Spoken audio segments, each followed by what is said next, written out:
1953년이니까 6.25가 끝난 지 3년쯤 됐을 때요. 제가 국민학교 4학년 때였습니다. 그때 저는 딸 7에 아들이라고는 저 하나밖에 없었습니다. 한국의 전통적인 가정에서는 아주 굉장히 귀한 아들인데 가서 물에 빠져서 죽을 뻔했어요. 거의 죽었습니다. 그래 겨우 누군가 건져서 이제 목숨을 건졌는데요. 우리 아버지께서 방에다가 표어를 써붙여 놨었습니다. 그때 제 이름이 전하였었는데요. 전하야, 우리는 4286년 7월 30일 오후 3시를 잊지 말자. 그게 제가 물에 빠진 그런 날이거든요. 오늘이 7월 30일 제가 물에 빠져서 죽었다가 기사회생한 기념일입니다. 그 과정을 거쳐서 또 그 다음에도 여러 가지 우열과 곡절을 거쳐서 오늘 여기에까지 왔습니다. 그리고 또 앞으로도 뭐 얼마나 더 살지 모르지만 그런 여러 가지 과정을 거쳐서 결국 영원한 하나님 나라에까지 그 우리 인생의 마지막 결론에까지 도달할 것입니다. 오늘 제목이 말해주는 것처럼 제가 여러분들에게 말씀드리고자 하는 것과 또 여호수아가 이스라엘 백성에게 선포하는 것이 뭐냐면 인생은 과정이다. 그것입니다. 프로세스입니다. conclusion이 아니고 결론이 아니라 과정이다.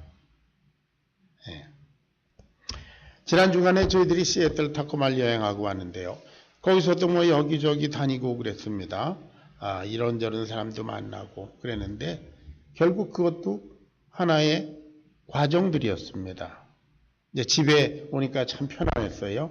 그런데 우리 집에 와 있는 이것도 과정입니다. 인생은 모든 순간이 다 과정이다. 그래서 솔로몬은 그런 얘기를 했습니다. 전도서 1장에 보면 헛되니 모든 것이 헛되도다. 이 사람이 인생을 살고 보니까 사실 다 과정이었었지 그것이 결론이 아니었던 것입니다. 자, 오늘 여호수아는 자기가 이제 죽을 것을 알고 이스라엘 백성들에게 이 본문을 통해서 유언적으로 말씀을 남깁니다.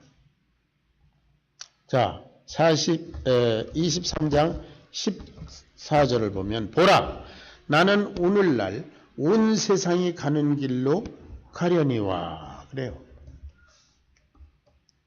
다윗도 솔로몬에게 죽기 전에 그런 말을 하죠.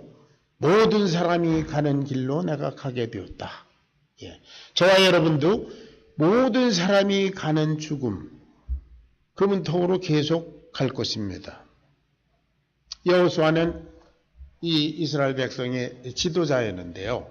이 사람의 삶은 저와 여러분의 삶만큼이나 또 파란반장합니다. 애굽에서 태어나서 그래서 노예 생활을 경험했고요. 모세의 수종자로서 모세에게 그 많은 것을 배웠고 그리고 광야 40년 동안 그 광야 생활을 경험했고 그리고 가나안 땅 정복 전쟁을 그 진두지휘해서 결국은 하나님께서 이스라엘 백성들에게 약속하신 바 가나안 땅을 완전히 정복하고 각 지파별로 나누어 주고 다 일을 끝내고 이제 죽음을 앞에 두고 있습니다. 하나님과 사람들 앞에서 정말 멋진 인생을 살았다고 볼 수 있겠습니다. 그러나 그것 또한 과정이었습니다. 그런 지금 하나님 나라를 향해서 그 죽음의 문턱을 넘고자 하고 있습니다. 아담으로부터 시작해서 우리 모든 인생들의 삶은, 이 세상의 삶은 다 과정이었습니다. 아브라함, 이삭, 야곱, 요셉, 사무엘, 다윗, 그리고 심지어 우리 주 예수님까지도 이 세상에서 사신 33년의 생애, 그것이 하나의 과정이었습니다. 십자가에 죽으시고 부활하시고 승천하심으로 말미암아 영원의 세계로 다시 돌아가신 이후에, 돌아가시기 이전까지 이 세상에 사는 건 다 과정이었습니다. 과정을 어떻게 보내는가? 그것이 우리들의 숙제입니다. 여러분, 창세기에 보면은 야곱이라고 하는 사람이 등장하는데요. 그 야곱은 그야말로 또 우리가 이미 공부한 대로 참으로 많은 우여곡절을 겪으면서 그 인생을 산 사람입니다.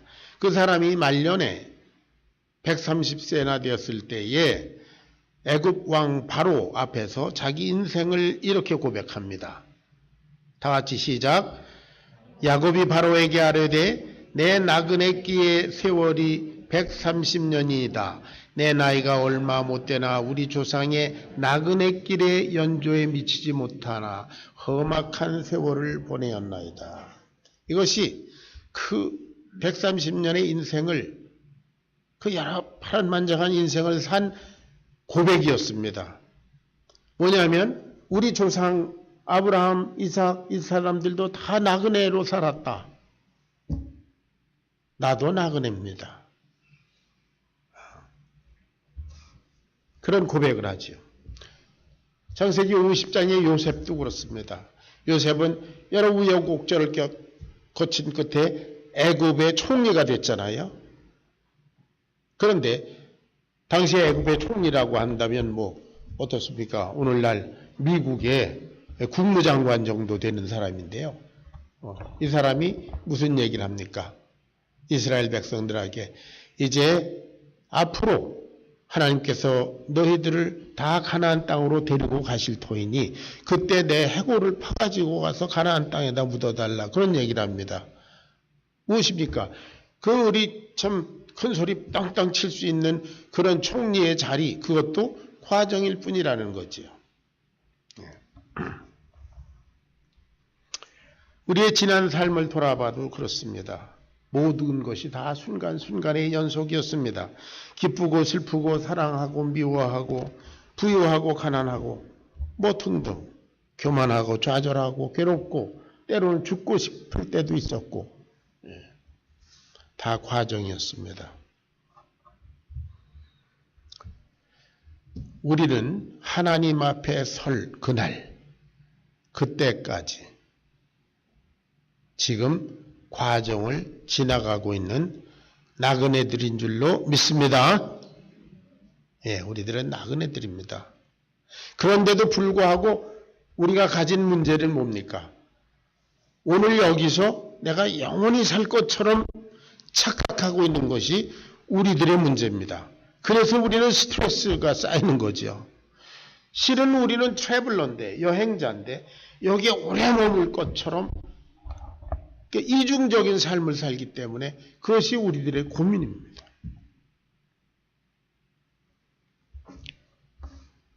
여호수아가 말합니다. 보라, 나는 오늘날 온 세상이 가는 길로 가려니와 그랬어요. 전도서에 그런 말씀 있죠. 지혜로운 자의 마음은 어디? 초상집에 있다. 그건 무슨 뜻이냐 하면, 인생은 결국 죽는 것이로구나. 그때를 바라보면서 자기 남은 인생의 과정을 사는 사람은 지혜로운 것이다, 그 말이죠. 누가복음 12장에 있는 어떤 그 부자, 예수님께서 예를 들어 주신 부자처럼 농사가 잘 됐어요. 그랬더니 창고를 크게 짓고 이걸 잔뜩 쌓아놓고, 그리고 하는 말이 뭡니까? 내 영혼아, 이제 풍족하니 이제부터 즐기고 살자. 그랬을 때 예수님께서 뭐라고 말씀하셨어요? 하나님께서는 이 어리석은 자야, 오늘 밤에 내가 내 영혼을 도로 찾으리니 내 예비한 것이 네 것이 되겠느냐? 그랬죠. 죽음을 염두에 두고 살아라. 너는 지금 과정 속에 있다. 믿습니까? 지혜로운 여러분 되시길 바랍니다. 인생은 과정입니다. 자, 거기에서 한 가지 중요한 말씀이 있습니다. 여호와께서 너희에게 명하신 언약. 자, 16절을 보겠습니다. 16절. 다 같이 시작. 만일 너희가 너희 하나님 여호와께서 너희에게 명하신 언약을 범하고, 여기에 보면 여호와께서 너희에게 명하신 언약이 있습니다. 이때는 구약 성경이고 오늘날 우리는 신구약 성경 전체 하나님의 말씀입니다. 근데 이 언약이라는 것은 일방적인 선포가 아니라 약속한 것입니다. 카비넌트, 그건 약속이죠. 너 이렇게 살아라, 네 그러겠습니다 라고 약속한 거예요. 저와 여러분은 오늘날 예수 그리스도의 십자가에 피를 걸고 약속한 사이들입니다. 하나님과 약속했어요. 나는 하나님의 아들, 딸로 살겠습니다. 하나님은 너 예수 십자가를 믿으면 내 아들, 딸이 된다. 아멘. 내가 그렇게 살겠습니다. 할렐루야. 그렇게 우리는 하나님과 약속한 사람들입니다. 그리고 우리들은 예수님께서 치의 머리가 되신 교회, 예수님의 십자가 안에서 우리는 서로 한 가족으로 약속한 사이. 여호와께서 너희에게 명하신 언약이 있습니다. 이 과정을 지나가는 사람은 그 과정을 지나가는 방법이 있습니다. 하나님께서 명하신 말씀에 따라서 가는 것입니다.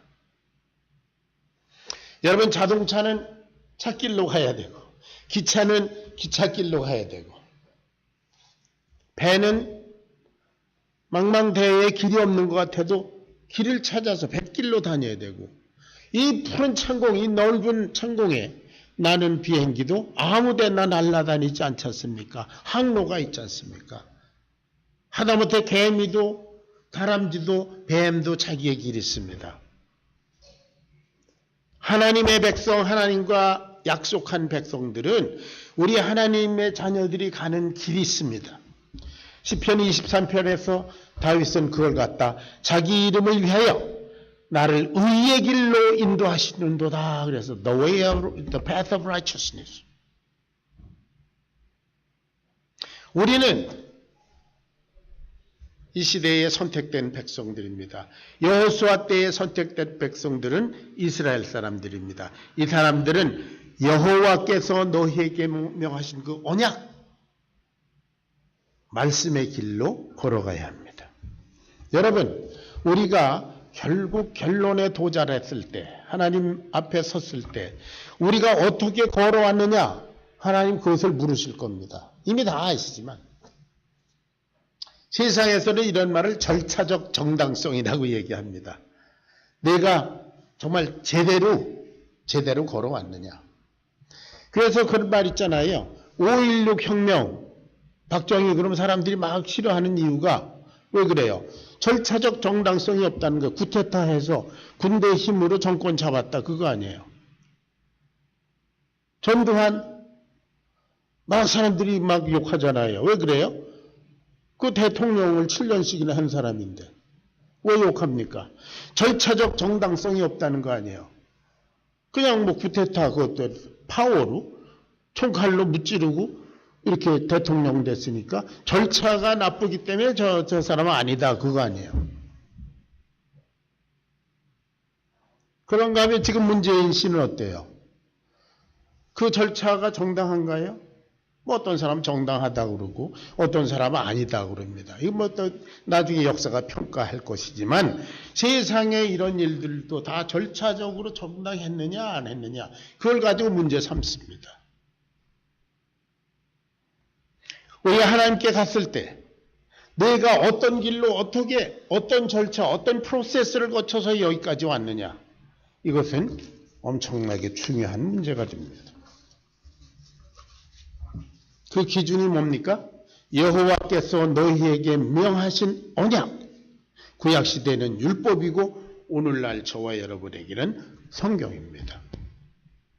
성경의 중심은 예수님이시고요. 그래서 이 하나님의 말씀이 얼마나 귀중하고 엄격하냐, 그런 얘기를 여기서 합니다. 자, 14절 제가 읽어보겠습니다.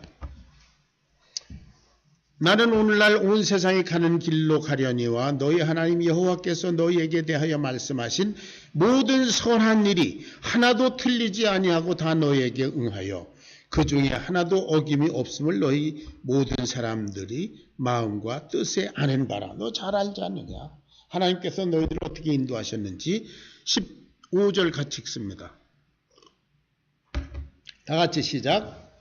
너희 하나님 여호와께서 너희에게 말씀하신 모든 선한 일이 너희에게 임한 것 같이 여호와께서 모든 불길한 일도 너희에게 임하게 하사 너희 하나님 여호와께서 너희에게 주신 이 아름다운 땅에서 너희를 멸절하기까지 하실 것이라. 하나님께서 말씀하신 좋은 일, 그거 다 그대로 이루어지지 않았느냐? 만약에 이 말씀에서 벗어나서 여호와 하나님께서 너희에게 주신 말씀의 길을 벗어나면 어떻게 될 거라고 불길한 예언을 해오신 거 그거 다 그대로 너희들한테 간다. 이게 얼마나 엄중한 말씀이에요.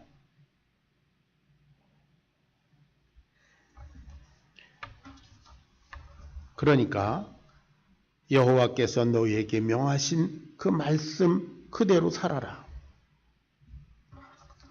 사랑하는 여러분,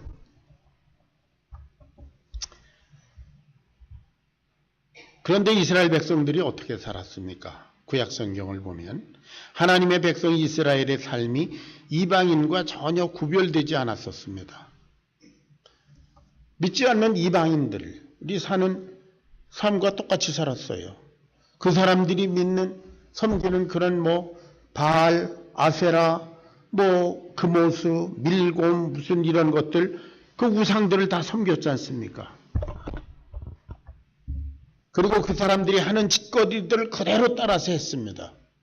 여러분, 그 이방인들이 섬기는 우상을 섬긴다는 것이 왜 참 하나님 보시기에 정말 못 참을 정도로 그러냐 하면, 하나님 외에 다른 신을 섬기는 것 자체도 큰 죄인데다 불구하고 그 바알 아세라 이런 것들을 섬기는 건 아주 그 섬김의 방법 자체에, 순서에, 그들의 예배 순서에 그 음란하고 그러한 것들이 다 거기 섞여 있습니다. 마시고 먹고 놀고 성적으로 타락하고 하는 그런 모든 것들이 다 포함되어 있습니다. 이스라엘 백성들이 그걸 좋아서 따라가는 거예요. 자, 오늘날은 어떻습니까? 그리스도인의 삶이 세상 사람들과 구별되어 있습니까?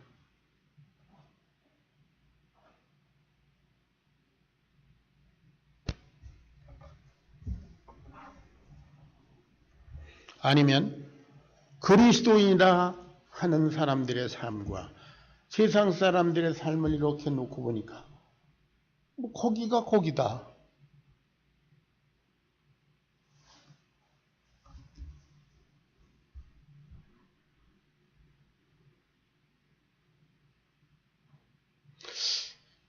이것이 과거 이스라엘 백성들의 문제였고 오늘을 사는 이 시대 그리스도인들의 문제입니다. 저는 옛날 사람들이 했던 것처럼 교회 다니는 여자들은 흰 저고리에 까만 치마만 입고 다니고 한 그런 이상한 모습을 말하는 것이 아닙니다.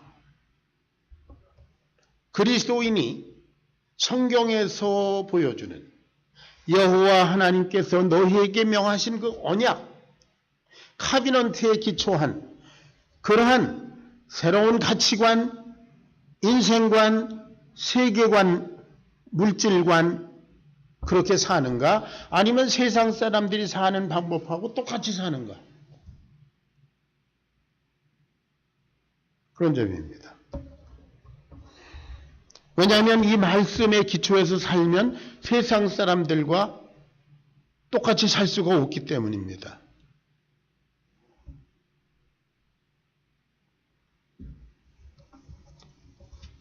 예수님은 우리에게 말씀하셨습니다. 너희의 마음과 목숨과 뜻을 다하여 주 너희 하나님을 사랑하라. 여러분 하나님을 그렇게 사랑하십니까?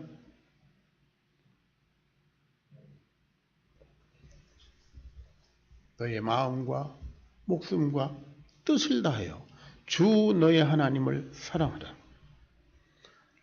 Love the Lord your God with all your heart and with all your soul and with all your mind.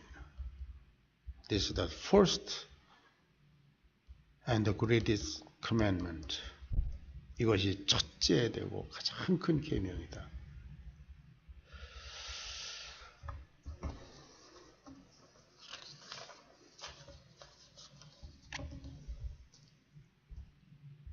여호와께서 너희에게 주신 언약, 하나님의 말씀, 그것에 어떻게 우리가 대처하느냐에 따라서 모든 선한 일이 우리에게 주어지고 모든 불길한 일이 일어난다.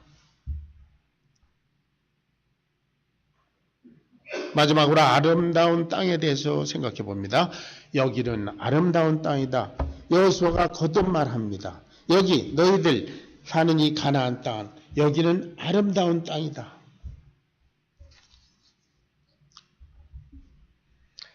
사실 지금 여호수아는 자기와는 다른 next generation, 다음 세대에게 이 얘기를 하고 있습니다.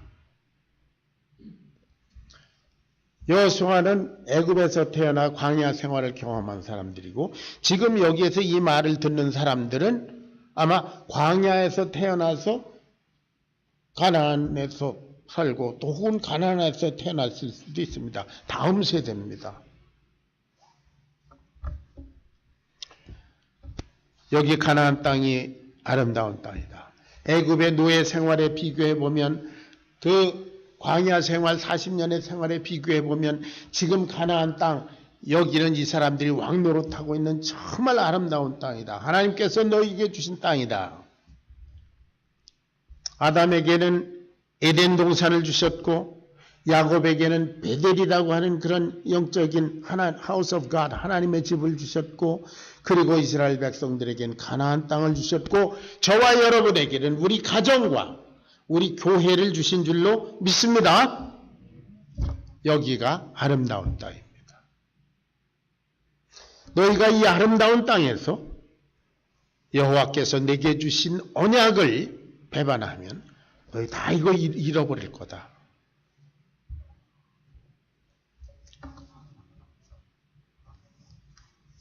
자, 여러분,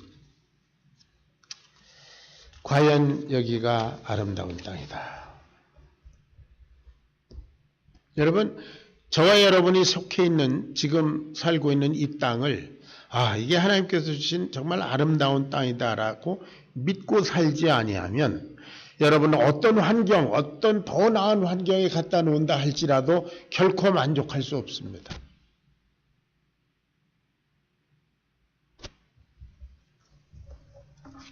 아담을 보실까요? 아담은 그 보기에 좋고 먹기에 좋은 나무가 가득한 에덴 동산을 주시고 너 이거 다 내 마음대로 하라. 내가 임으로 먹되 오직 선악과 하나만 먹지 말라. 먹는 날에는 내가 정령 죽으리라 그랬는데 이 사람은 어땠어요? 그 하나를 못 먹어가지고 결국은 먹어버렸어요. 그 결과는 죽음이었습니다.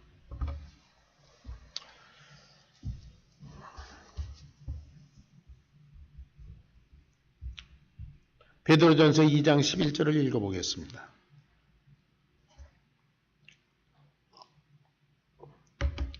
다 같이 시작. 사랑하는 자들아 거류민과 나그네 같은 너희를 권하노니 영혼을 거슬려 싸우는 육체의 정욕을 제어하라. 베드로 사도도 우리를 가리켜 나그네와 행인이라 그렇게 얘기했습니다.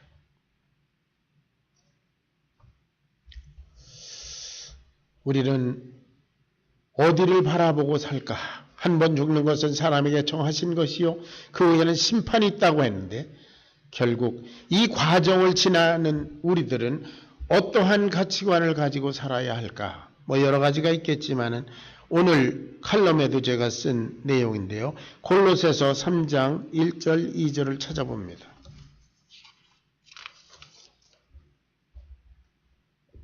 다 같이 읽습니다. 시작.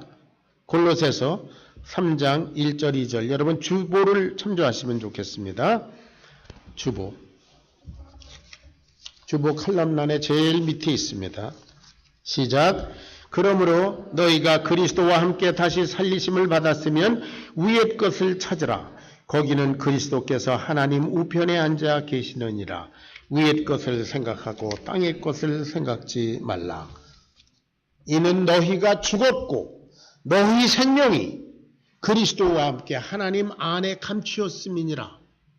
우리의 생명이신 그리스도께서 나타나실 재림하실 그날에 너희들도 모두 다 영광 중에 나타나리라. 할렐루야. 그때가 우리 인생의 결론입니다. 그때까지 우리는 언제나 과정을 지나가고 있는 나그네에 불과합니다.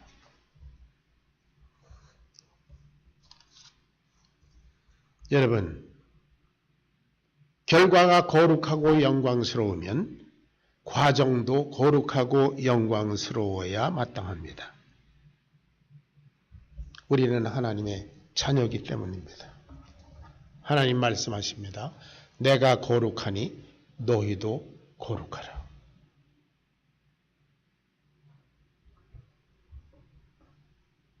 너희가 그리스도와 함께 다시 살리심을 받았으면 위의 것을 찾으라. 그러한 자세로 영원한 하나님의 나라를 바라보면서 여러분의 남은 인생의 과정을 거룩하게 승리하시기를 주의 이름으로 축원합니다. 기도하겠습니다.